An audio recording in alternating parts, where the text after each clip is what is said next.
Salut! Alors aujourd'hui j'ai envie de partager avec vous une réflexion sur les femmes. La plupart des nanas n'étant pas dotées d'humour, je précise à toute fin utile que j'ai fait ça pour rire. Je plaisante putain, je sais qu'il y a plein de femmes qui ont de l'humour. Bon, de toute manière ma maman m'a dit que j'ai le droit de faire cette vidéo. Petit avertissement quand même, si Muriel Robin éveille en toi un intérêt sexuel quelconque, merci de ne pas regarder la suite de la vidéo. Bon, j'ai pas fait n'importe quoi quand même, hein. Je me suis longtemps préparé à la réalisation de cette vidéo. J'ai passé plusieurs jours à lire des magazines féminins. D'ailleurs, j'ai même poussé la mise en condition encore plus loin. Afin de pénétrer l'âme des gueuses, je me suis plusieurs fois déplacé jusqu'à la cuisine pour faire à manger. J'ai aussi fait le ménage une fois. J'ai néanmoins pu relever, au cours de mes lectures, une redondance cyclique. Un même foutu sujet semble revenir sans cesse. Explication ? Leur cerveau très attaqué par des comédies romantiques, elles pensent pour la plupart se connecter à la réalité grâce à de saines lectures. Remercions donc l'auteur au menton radioactif, Fredo Becbedé, pour quelques bouses littéraires qui vendent indubitablement du rêve à la gonzesse de base. Croyant déchanter du prince charmant après avoir terminé le pavé, elles en ressortent en fait persuadées de l'existence de celui-ci. Donc, après ces quelques recherches terriblement poussées, j'ai dressé le portrait de la fripouille tant convoitée. L'homme parfait serait un subtil mélange des princes de Walt Disney, saupoudré d'un air de médecin quadragénaire de Grey's Anatomy. Il serait musclé pour protéger la coquine du danger, mais pas trop non plus. Il serait poilu car ça fait viril, mais pas trop non plus. Il serait attentionné et généreux, il saurait écouter, mais pas trop non plus. Il aurait une grosse bite, mais pas trop non plus. En ce moment, il est incarné aux yeux de la masse par Yann Sommerhalder, surtout depuis qu'il s'est fait recoller les oreilles. Voilà le condensé exceptionnellement vrai de ce que l'incroyable femme du XXIe siècle se croit être en droit d'attendre d'un mec. Mais pourquoi ne le trouvera-t-elle jamais ? 1. Parce qu'il n'existe pas. Un gars qui se respecte se fiche royalement du fait d'être parfait. Il fait éventuellement attention à sa ligne, histoire de niquer un petit peu plus que la moyenne, mais au fond de lui, ce qu'il veut, c'est une bobonne pour lui cuisiner un plat de lasagne et lui apporter sa bière pendant qu'il se gratte les couilles devant la télé. Et 2. Parce que dans l'éventualité où cet homme parfait existerait, aucune femme ne le mériterait. Eh oui, c'est la femelle gourmande qui a fait exclure le mâle innocent du paradis. Qu'elles aillent donc se faire foutre, ces garces.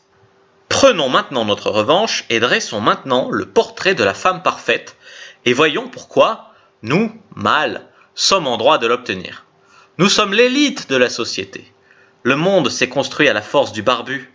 De la plante lancée dans les tripes d'un satané mammouth à la plantation de légumes bizarroïdes pour nourrir la tribu, c'est bien l'homme qui a permis à notre espèce de survivre. J'entends déjà des gouines de féministes hurler comme des truies « Mais connard, sans nous, il n'y aurait pas d'espèce, car c'est nous qu'on fait les bébés !» Ce à quoi je réponds simplement « Tais-toi donc, morue, sans notre délicieux sperme, tu n'enfanterais point. » C'est l'homme qui a créé les premières sociétés. C'est également lui qui a fait évoluer ces sociétés en quelque chose de plus élaboré, système que nous subissons aujourd'hui. La République, l'école, la religion, les films X, le racisme, l'inceste, toutes ces merveilles sont des inventions de mecs. Voilà, fin d'une justification basée sur un raisonnement d'une logique absolue qui, comme vous pouvez le constater, ne comporte aucune faille. L'être venu de Mars peut donc prétendre à la conquête d'une créature à sa hauteur, la femme parfaite. Description de la gazelle. Si possible, assez grande, mais pas trop non plus. Elle doit quand même faire au moins 10 cm de moins que nous pour ne pas nous manquer de respect. Ses seins ne doivent pas forcément être énormes, mais ils ne doivent pas pendre comme ceux de ma mémé.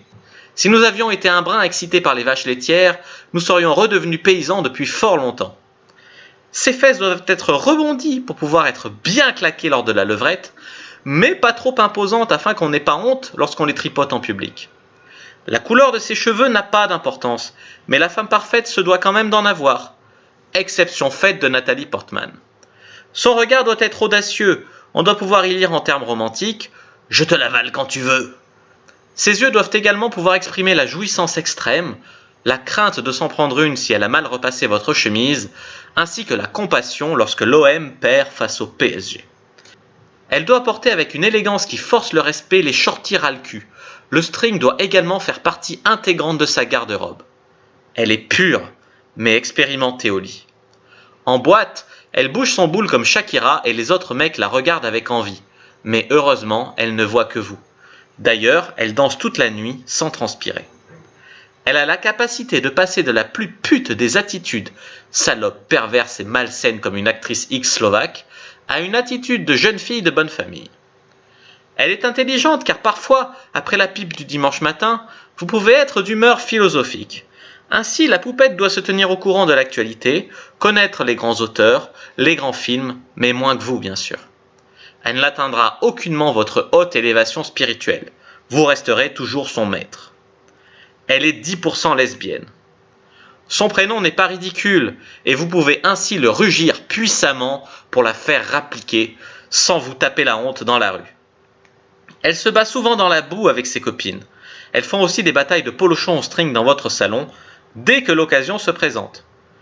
Elle est souple, mais ne vous demande jamais de l'être au moment du coït. Après que vous ayez terminé de la démonter sur le siège arrière de votre Aston Martin, elle peut se contorsionner à votre guise pour varier les positions lors du second round.